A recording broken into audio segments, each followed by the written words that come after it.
Às 10 horas e 45 da manhã. Uma manhã típica se transforma em caos. Uma explosão violenta destrói uma loja no centro da cidade. A força é tão poderosa que destrói cerca de metade de um quarteirão de estabelecimentos, espalhando estilhaços de vidro e destroços sobre pedestres desavisados. Mas isso é só o começo. Logo depois, ocorre outra explosão na loja de eletrodomésticos do Woody perto da primeira. Chamas e medo se espalham pela pequena cidade, fazendo com que todos, inclusive a National Aeronautics and Space Administration, fiquem curiosos para desvendar o mistério da causa da explosão. Hutchinson, Kansas, uma cidade situada às margens do rio Arkansas, é conhecida como Cidade do Sal devido às suas históricas minas de sal. Hutch, como é chamada pelos moradores e com pouco mais de 40 mil habitantes, prospera devido aos ricos recursos naturais, como trigo duro e petróleo. Mas por trás de seu charme, o perigo espreita. 17 de janeiro é um dia típico como qualquer outro. As pessoas seguem suas rotinas matinais. Nada está fora do comum até que os bombeiros recebem uma ligação. Houve uma explosão devastadora no centro da cidade. A causa é desconhecida. Ao chegarem ao local, veem destruição. Fogo, destroços por todos os lados e pessoas em pânico fugindo para se salvar. Vidros das vitrines quebradas se espalham até onde a vista alcança. A última coisa de que me lembro foi de um estrondo, como um trovão. E quando olhei para cima, os azulejos do teto estavam todos caindo. Fumaça e chamas saem da parte de trás da loja de decoração, escurecendo o céu com nuvens densas. Os bombeiros correm para o local, rapidamente montam suas escadas e jogam jatos de água sobre o incêndio. Inicialmente, eles acreditam que uma tubulação de gás quebrada seja a causa do incêndio e rapidamente cortam o fornecimento. Mas o fogo continua a queimar teimosamente. Os profissionais de emergência percebem que a fonte de gás não é local e, mais preocupante ainda, eles não têm controle sobre ela. Mesmo que só restem cinzas do local da explosão, os bombeiros finalmente admitem a derrota. Felizmente, os ferimentos são leves, mas os danos materiais são grandes. Então, quando o anoitecer chega, algo ainda mais estranho acontece. Geysers de gás natural e água salgada entram em erupção em vários pontos de Hutchinson, alguns atingindo 9 metros de altura. Eles estão principalmente no lado leste da cidade, a alguns quilômetros da explosão inicial. 2 desses geysers agora estão em chamas. As autoridades da cidade de Panic estão correndo atrás de respostas. Logo depois, os empreiteiros descobriram a origem desses geysers perigosos, rastreando-os até o passado industrial de Hutchinson. No século XIX, os exploradores descobriram vastos depósitos de sal subterrâneos, abrindo caminho para a indústria do sal na região. Os mineiros usavam a mineração por solução para extrair o sal, perfurando poços profundos. Eles então injetavam água nesses poços para dissolver o sal. Essa solução salina era então bombeada de volta à superfície e refinada. Com a expansão da mineração, grandes cavidades subterrâneas foram criadas.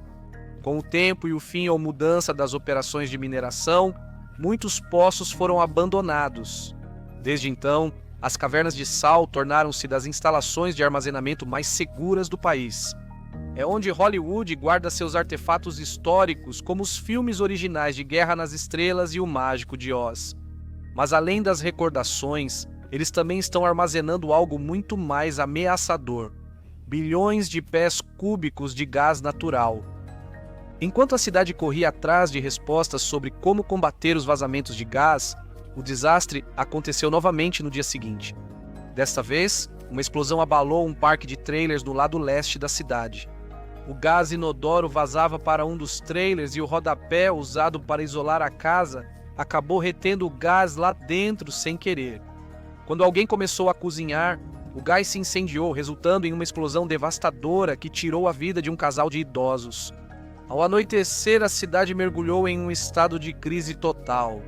Parecia que a própria terra havia se voltado contra Hutchinson, deixando todos em um estado de temor, sem saber onde ou quando a próxima explosão poderia acontecer.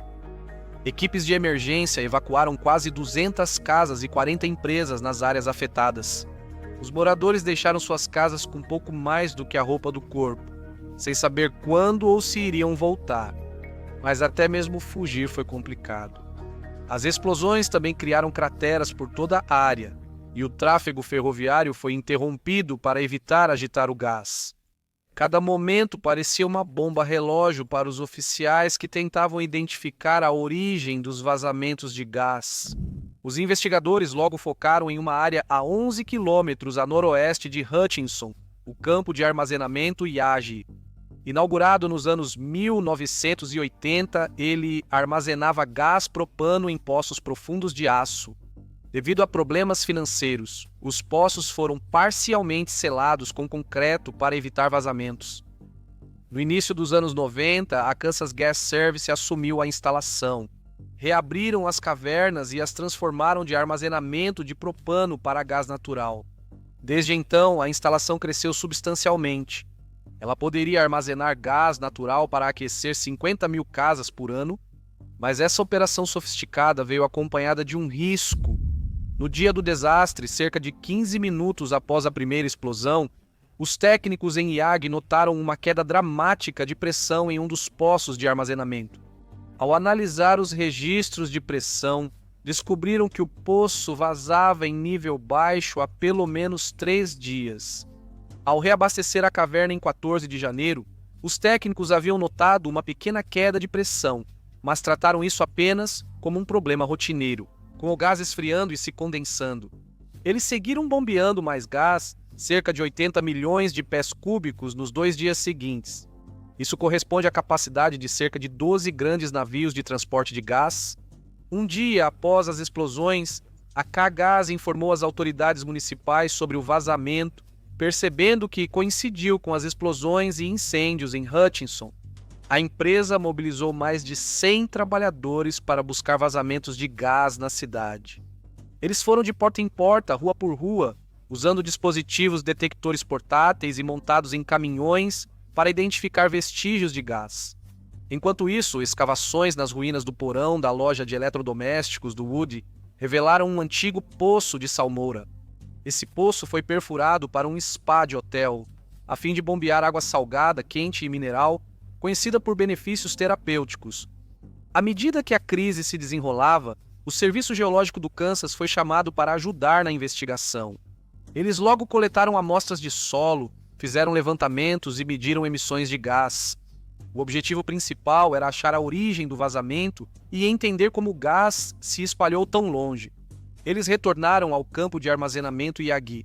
Usaram imagem térmica para detectar calor do gás e radar de solo para mapear características subterrâneas. Também conhecidos como caminhões vibratórios, as placas vibratórias enviam ondas sísmicas para o solo, criando imagens das rochas abaixo. Semelhante a um ultrassom médico, o método ajudou a revelar possíveis caminhos para a migração do gás. Reconhecendo a complexidade da situação, a National Aeronautics and Space Administration foi chamada para ajudar. Usando suas capacidades de imagem térmica, a National Aeronautics and Space Administration realizou levantamentos aéreos sobre Hutchinson e as regiões ao redor. As imagens de alta resolução revelaram pontos quentes e vazamentos de gás invisíveis do solo. Mas a National Aeronautics and Space Administration não parou por aí. Também utilizou radar de aviões e satélites para monitorar o solo e identificar buracos de subsidência. Sensores foram instalados para detectar pequenas quantidades de metano.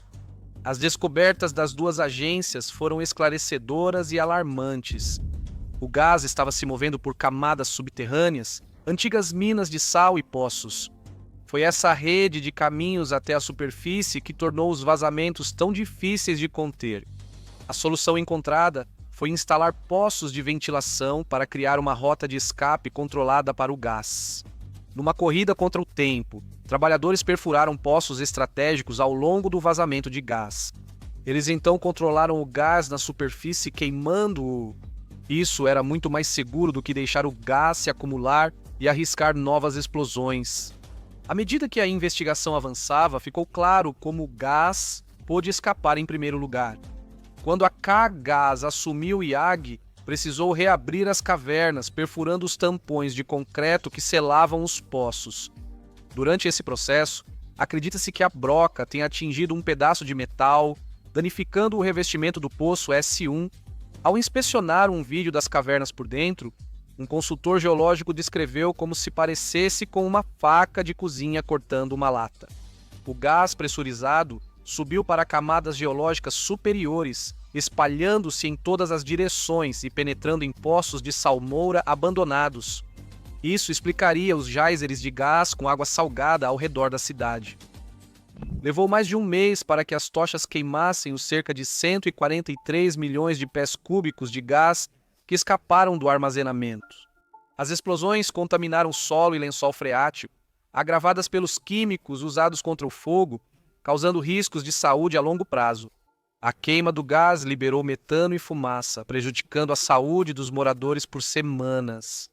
As medidas de segurança foram reavaliadas. Testes regulares da água, do solo e do ar também foram implementados.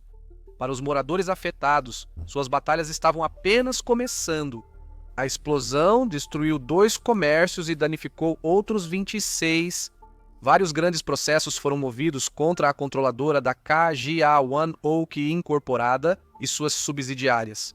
Os proprietários dos estabelecimentos destruídos receberam 525 milhões de dólares. Após isso, moradores receberam 5 milhões de dólares em uma ação coletiva por danos.